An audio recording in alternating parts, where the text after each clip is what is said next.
নবম পে স্কেলের দাবিতে ঐতিহাসিক মহাসম্মেলন। শহীদ মিনারে উত্তাল সরকারি কর্মচারী শিক্ষকদের সমাবেশ। শহীদ মিনারে জমে উঠল সরকারি কর্মচারী শিক্ষকদের মহাসম্মেলন। সারা দেশ থেকে আগত লক্ষ লক্ষ কর্মকর্তা কর্মচারী ও এমপিওভুক্ত শিক্ষকদের জোটের ঐক্যবদ্ধ কণ্ঠে ধ্বনিত হল ন্যায্য বেতন কাঠামোর দাবি। ৫ই ডিসেম্বর শুক্রবার বাংলাদেশের জাতীয় শহীদ মিনার প্রাঙ্গণে অনুষ্ঠিত হচ্ছে সরকারি কর্মচারীদের নবম পে স্কেল বাস্তবায়নের দাবিতে এক ঐতিহাসিক মহাসম্মেলন। সারা দেশের সরকারি কর্মকর্তা কর্মচারী এবং বেসরকারি এমপিওভুক্ত শিক্ষক ও কর্মচারী জোটের ব্যাপক অংশগ্রহণে এই সমাবেশ অনুষ্ঠিত হয়।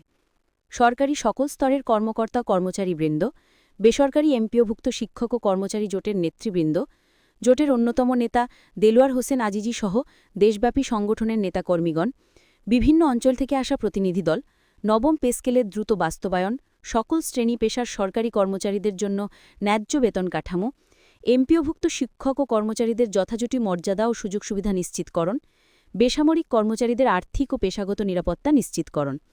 ঐতিহাসিক শহীদ মিনার চত্বর আজ মুখরিত ন্যায্য বেতন কাঠামোর দাবিতে।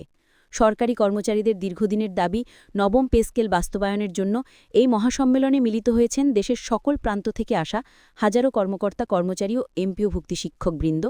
তাদের সাথে সরব রয়েছেন বেসরকারি শিক্ষক কর্মচারী জোটের অন্যতম নেতা দেলোয়ার হোসেন আজিজি। সম্মিলিত আন্দোলন সংহতির মাধ্যমেই অর্জিত হবে ন্যায্য দাবি।